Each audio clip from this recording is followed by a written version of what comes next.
विनायको आचार्य रानी शुक्ला हस्तरेखा विशेषज्ञ ज्योतिषाचार्य और महावास्तु विशेषज्ञ रानी शुक्ला का आपको शत प्रणाम। आज हमारा विषय हस्तरेखा क्या है। आप सबको पता है कि जब व्यक्ति जातक जन्म लेता है तो मुट्ठी बंद करके आता है और जब जाता है तो मुट्ठी खोल के, यानी कर्मों को लेके आता है। और कर्मों जो कर्म कर दिए और जो बाकी हैं उनको लेते हुए, यानी कि मैंने कितने कर्म इस संसार में किए और किस तरह का कृत्य किया, और हाथ खोल कर जाता है।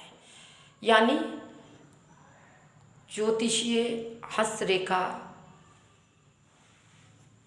परिवेश के अंतर्गत हम ये कहते हैं कि हम अपना प्रारब्ध लेके आते हैं, अर्थात पुनर्जन्म में जो कृत्य हमने किए हैं, अच्छे या बुरे, कुछ इस जन्म में या पूरा इस जन्म में उसका कर्म का लेखा जोखा कर लेते हैं तो मोक्ष की प्राप्ति, अन्यथा हम मुक्ति की तरफ जाते हैं, एक जन्म से दूसरे जन्म की ओर बढ़ते हैं।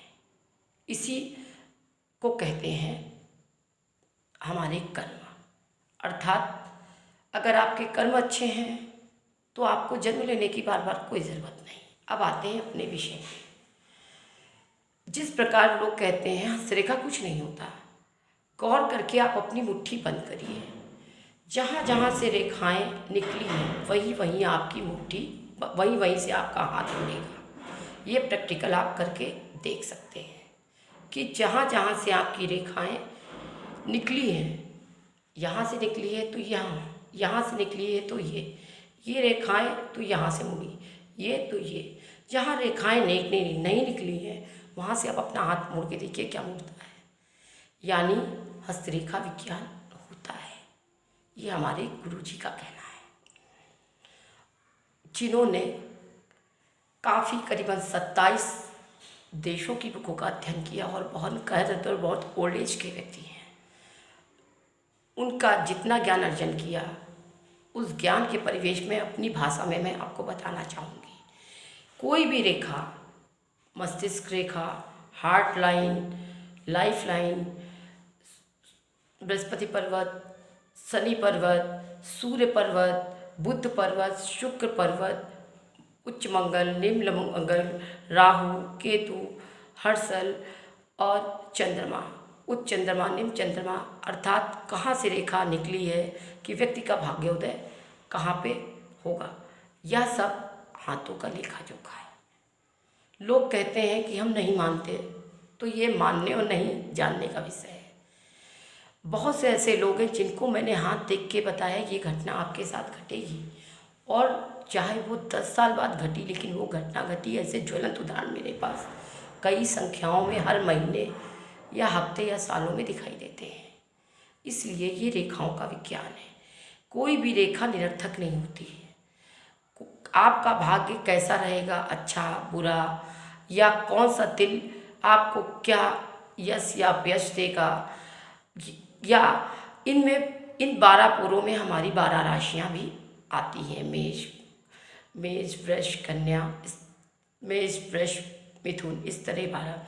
ये हमारे धर्म अर्थ काम मोक्ष भाव भी कहलाते कि आदमी की भौतिक उन्नति होती, आर्थिक उन्नति होगी, या आदमी की मानसिक उन्नति। ये सब हमारे हाथ की रेखाएं बताती हैं। अगर आप किसी अच्छे हस्तरेखा विशेषज्ञ के पास जाते हैं तो वो आपको अवश्य बताएगा। और मैंने तो इसकी हज़ारों घंटे की क्लास ले रखी है, तो कोई हम ये कैसे कह सकते हैं कि हस्तरेखा ज्योतिष या महावास्तु होता ही नहीं है। इसलिए यह वीडियो केवल हम आपको एक सूक्ष्म जानकारी देने के लिए बताना चाहते हैं कि हर रेखाएं की रेखा किस पर्वत से निकली है, कहाँ तक गई है, और इस रेखा का क्या महत्व है। हर रेखाओं का महत्व होता है। यह हमारा हस्तरेखा द्वारा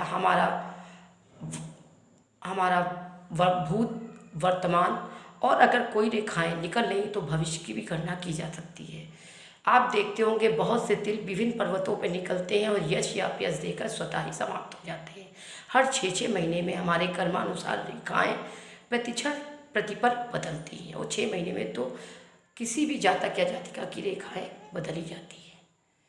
इस प्रकार उम्मीद है इस छोटे से वीडियो द्वारा मैं आपको ये बताना चाहती हूँ कि हमारे गदेली में भी life line, brain line, heart line, brain line, ये 9 पर्वत और धर्म अर्थ काम मोक्ष भाव और जितने भी 9 ग्रह हैं वो हमारे हाथों में रहते हैं, जो हमारे कर्मों और तुरंत हमारे साथ क्या घटनाएं घटी हैं या क्या घटने वाली हैं, ये हम अपनी रेखाओं के या हस्तरेखा माध्यम द्वारा बता सकते हैं या उसका आंकलन कर सकते हैं और भविष्य होने वाली होनी अनहोनी घटनाओं को कुछ रेमेडी या कुछ ग्रहों के साधारण उपायों द्वारा उन घटनाओं को कम कर सकते हैं।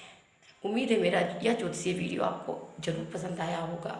वंदे वाणी विनायक आचार्य रानी शुक्ला द्वारा आपको